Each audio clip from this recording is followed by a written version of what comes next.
Hey, what's up everyone? It's George the Remote Seller here. Today's video I'm going to be talking about going deep versus going wide regarding purchase orders, of course. Get your head out of the gutter, guys. Both going deep and going wide both have their own merits and they should be used accordingly. Just depends on where you're at with a certain ASIN. Before I get into all that, I want you guys to join my Telegram group and my Instagram channel. They're both in the description below. In my Telegram group, you'll have access to me and a lot of other very experienced online sellers. All right, let's jump into it. All right, so let's now talk about what going deep and what going wide actually mean. So let's first talk about going wide. It means basically when you buy as many ASINs or SKUs you can with the money you have available to you. So you widen your reach in that sense. So let's say, for example, you have $20,000 and you're going to be spending it on a supplier on a purchase order, and you find 100 ASINs that meet your buying criteria. Basically, you'll be buying the fewest amount possible to get all 100 ASINs of them in, whether that's 5 or 10 or 20 units of each product. So you're basically doing a lot of test orders on as many products as you can.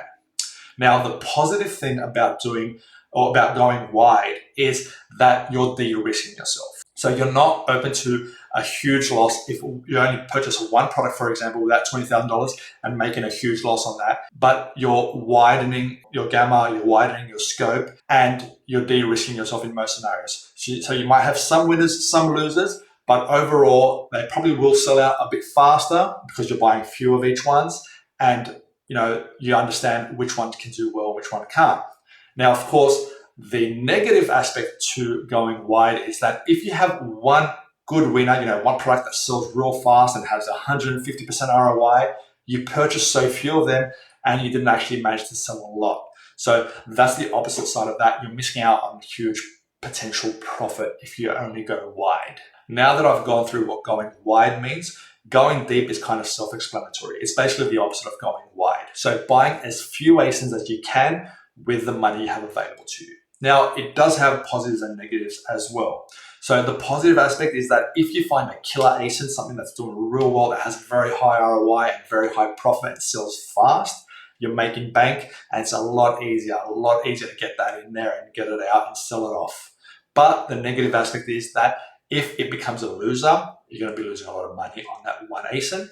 And the other negative aspect to it is you haven't tested all the products. There could be a lot more products that could have been doing a lot better, and you didn't get a chance to see that because you went so heavy in on one ASIN alone. Now I want to discuss which ones are better and in which scenarios. So my opinion is that if you're making an order from a supplier for the first time, you should always start with a test order. Basically, you should go wide on as many products as you can. You need to go wide because you're firstly de-risking yourself because you've never sold these ASINs before. So do a test order first. If it's expensive, buy only 12 to 24 units. If it's cheap, you can think about getting 30 to 60 units. Of course, all of this matters, depends on what the actual BSR of the product is. But if it's the first time you're ordering from the supplier, go as wide as you can initially. You want to test the market on these products. You want to test the ASINs and see if they're good or not. As soon as one does very well, that means that's a good ASIN, okay? Next time I'm ordering it, I'm going to go deeper on that ASIN.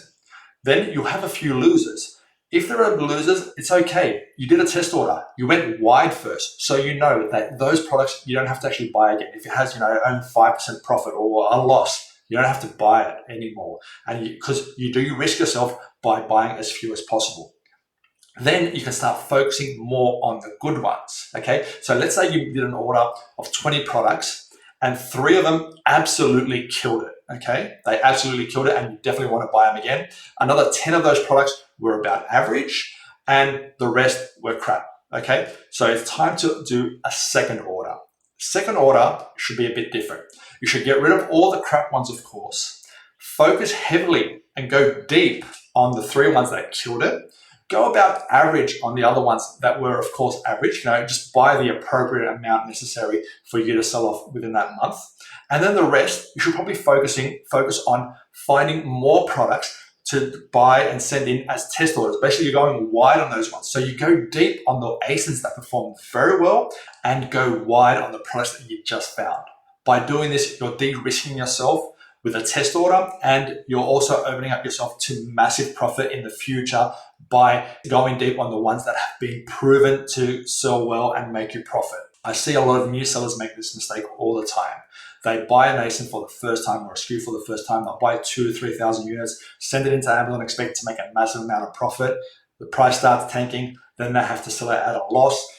A loss times 2,000 units is a big loss. And it's something they didn't have to do. They could have bought only a few units. They could have bought 30 or 60 units and had a tiny loss, but they decided to buy thousands of units and have a massive loss. Now, they usually have a rebuttal to this saying, yeah, my supplier had an MOQ of $5,000, for example.